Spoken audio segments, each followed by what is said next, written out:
ഭാരതത്തിലെ ഏറ്റവും പ്രസിദ്ധമായ കൃഷ്ണക്ഷേത്രങ്ങളിൽ ഒന്ന് ദക്ഷിണ ദ്വാരക എന്നറിയപ്പെടുന്ന പുണ്യഭൂമി, അതാണ് ഗുരുവായൂർ. എന്നാൽ എങ്ങനെയാണ് ഈ സ്ഥലത്തിന് ഗുരുവായൂർ എന്ന പേര് ലഭിച്ചത്? ഇതിന് പിന്നിൽ ദ്വാപരയുഗത്തോളം പഴക്കമുള്ള ഒരു അത്ഭുത കഥയുണ്ട്. ഇന്നത്തെ വീഡിയോയിൽ നമ്മൾ തിരയുന്നത് ഗുരുവായൂർ എന്ന പേരിന് പിന്നിലെ ഐതിഹ്യമാണ്. Welcome to Origin Stories Malayalam. കഥ തുടങ്ങുന്നത് ദ്വാപരയുഗത്തിന്റെ അവസാനത്തിലാണ്. ഭഗവാൻ ശ്രീകൃഷ്ണൻ തന്റെ അവതാര ലക്ഷ്യം പൂർത്തിയാക്കി വൈകുണ്ഠത്തിലേക്ക് മടങ്ങാൻ തയ്യാറെടുക്കുന്ന സമയം അദ്ദേഹം തന്റെ ഭക്തനായ ഉദ്ധവരോട് പറഞ്ഞു, ഉദ്ധവ, താമസിയാതെ ദ്വാരക കടലെടുക്കും.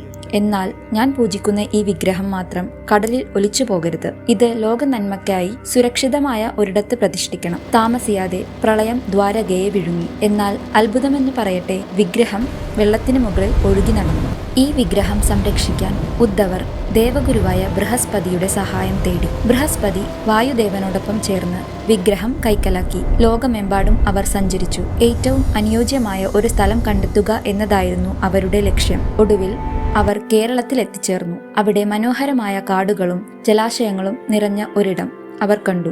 അതായിരുന്നു ഇന്നത്തെ ഗുരുവായൂർ. അവിടെ വെച്ച് അവർ പരമശിവന്റെയും പാർവതി ദേവിയുടെയും ദർശനം ലഭിച്ചു. ആ പുണ്യഭൂമി വിഗ്രഹം പ്രതിഷ്ഠിക്കാൻ അനുയോജ്യമാണെന്ന് ശിവഭഗവാൻ അരുൾ ചെയ്തു. അങ്ങനെ ദേവഗുരുവായ ബൃഹസ്പതിയും വായുദേവനും കൂടി വിഗ്രഹം അവിടെ പ്രതിഷ്ഠിച്ചു. വിശ്വകർമാവ് അവിടെ വലിയൊരു ക്ഷേത്രം പണിതു എന്നതാണ് വിശ്വാസം. ഇനി നമുക്ക് ആ പേരിലേക്ക് വരാം. ഗുരു, വിഗ്രഹം കൊണ്ടുവന്ന ദേവഗുരു ബൃഹസ്പതി. വായു, വിഗ്രഹം എത്തിക്കാൻ സഹായിച്ച വായുദേവൻ. ഊര്, മലയാളത്തിൽ സ്ഥലം അല്ലെങ്കിൽ ഗ്രാമം. ഗുരുവും വായുവും കൂടി വിഗ്രഹം പ്രതിഷ്ഠിച്ച ഊര്, അതാണ് ഗുരുവായൂർ. ഐതിഹ്യങ്ങൾ ഇങ്ങനെയൊക്കെയാണെങ്കിലും ചരിത്രകാരന്മാർ ഈ സ്ഥലപ്പേരിനെ കുറിച്ച് വ്യത്യസ്ത അഭിപ്രായങ്ങൾ പങ്കുവച്ചിട്ടുണ്ട്. എങ്കിലും ഭക്തർക്ക് എന്നും ഈ മണ്ണ് ഗുരുവിന്റെയും വായുവിന്റെയും അനുഗ്രഹത്താൽ പവിത്രമായ ഗുരുവായൂർ തന്നെയാണ്. ഈ വീഡിയോ നിങ്ങൾക്ക് ഇഷ്ടപ്പെട്ടെങ്കിൽ ലൈക്ക് ചെയ്യുക. ഒറിജിനൽ സ്റ്റോറീസ് മലയാളം എന്ന ചാനൽ സബ്സ്ക്രൈബ് ചെയ്യാനും മറക്കരുത്.